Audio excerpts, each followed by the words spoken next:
This hadith tells us that the majority of the follower of Dajjal will be women, and the impact of Dajjal's deception on women will be of such intensity that it will require men of a family to coercively stop their women from being deceived by the fitna of Dajjal. Meaning that when Dajjal's mission is reaching to its climax, something strange will happen to the world of women. A great progressive deception in the world is under the process today, which will cause the woman to reach to a point that when they see Dajjal, they will go out and join him. And this deception is hidden behind a phenomenon called feminism. It doesn't mean that every woman is being deceived by Dajjal, because there are Muslim sisters who are much better in their beliefs than most of the men. But it means that the most of the followers of Dajjal are women who came under the influence of Dajjal's deception in a way that they are being brainwashed and lose the capacity of rational thinking. They believe whatever is being presented to them by Dajjal or his followers, and that's how these women go out and join him. Therefore, they become like robots in the hands of Dajjal. Now, when we look at the issues of feminism, we have to understand that feminism in the West is quite different from what many of you might think feminism is as Muslims. Because the background, the history which produced feminism in the West is different from the background for Muslims. There are some rights which Western feminism has introduced which are anti-family, which are really anti-femininity, which promote lesbianism and other deviant behaviors and practices. This has become chartered in the UN. In their women's conferences, these are being promoted. The boundaries of what was just fair and just. It now shifted into radical feminism, which identified men as being the enemy. They talk about the patriarchal society, that the only way women are going to be truly free is if they divorce themselves from men. Practically. Especially now with technology, women can have a baby without the direct intervention of a man. They have sperm banks where you just make the arrangements, you get it, and you can have a child. So they say we don't need men. Of course, they still need the men to provide the sperm. So it's not that you don't need men, right? But the point is that even marriage now was being looked at as being a place of oppression of women. Because the idea that the man, is the head of the family and all this, no. They looked at that as being oppression. So they have launched an attack on the family itself. And this is what has now dominated the women's conferences that are connected with the UN, etc. The American and European feminists, they have dominated the discussion.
This is amazing how confused the women are today about their role.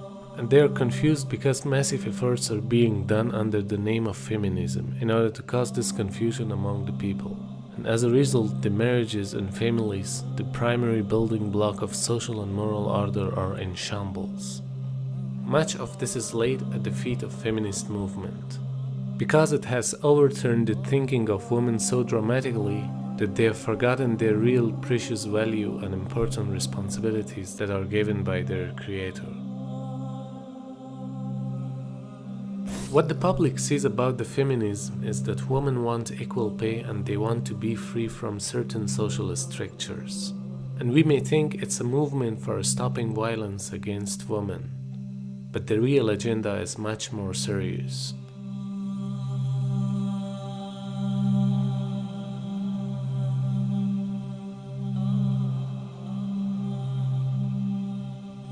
This is our prophet speaking. And he said, you will see Mirka Subyan, young people having massive wealth. Like Zuckerberg is a multi-billionaire before he was 30. And you will see Mu'amaratun Nisa. You'll see the movements to corrupt the women.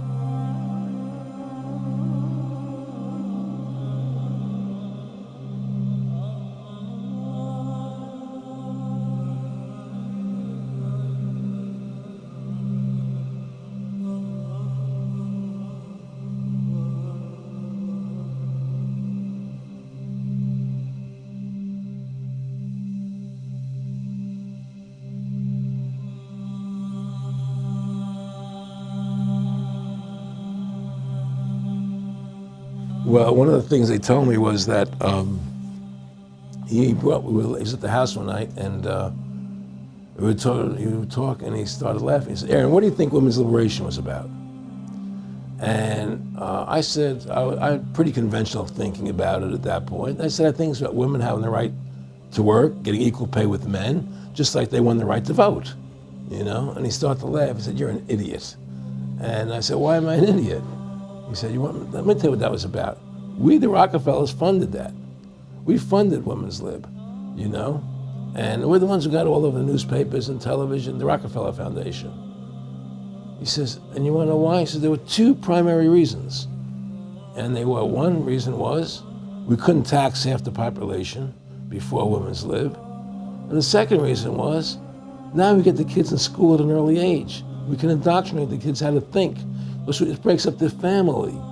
The kids start looking at the state as the family, as the school, as the officials, as their family, not as the parents teaching them. And so those are the two primary reasons for Women's Lib, which I thought up to that point was a noble thing.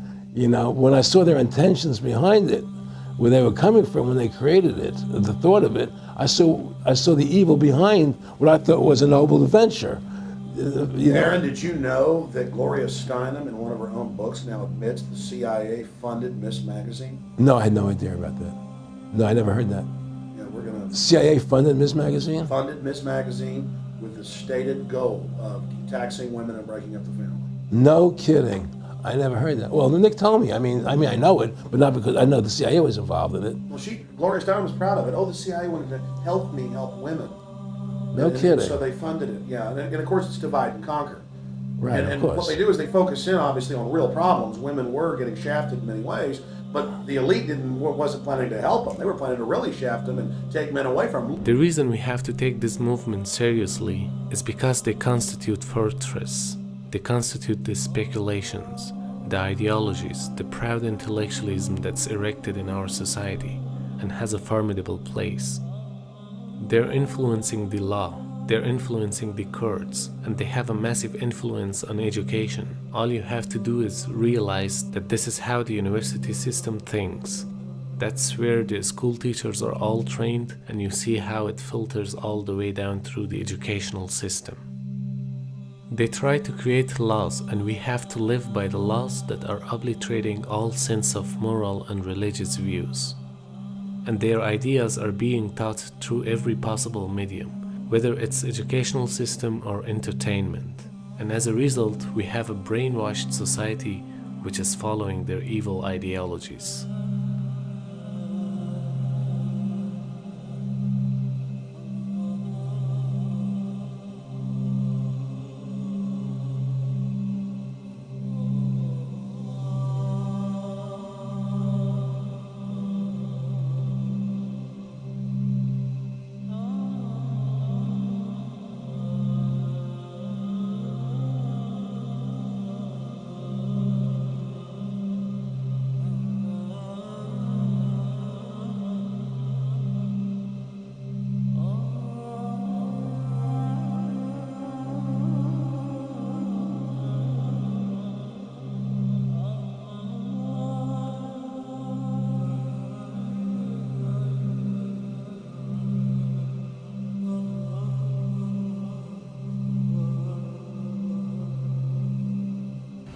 One 1,400 years ago, in the 7th century, Prophet Muhammad sallallahu alaihi wasallam had stated in his farewell address, Khutbatul Wida', he had said there in that khutbah, Ya ayyuhan nas, ala inna rabbakum wahid. O people, your Lord is one. Wa inna abakum wahid. And your father is one. Ala la fadla li arabiyyin ala a'jamiyyin. By Allah, there is no superiority of an Arab over a non-Arab. Wala li'ajamiyyin ala arabiyyin, or for a non-Arab over an Arab. Wala li'ahmarin or ahmara ala aswada. And there is none for whites over blacks. Wala li aswada ala ahmar, nor for blacks over whites. Illa bittaqwa, except based on the fear of Allah.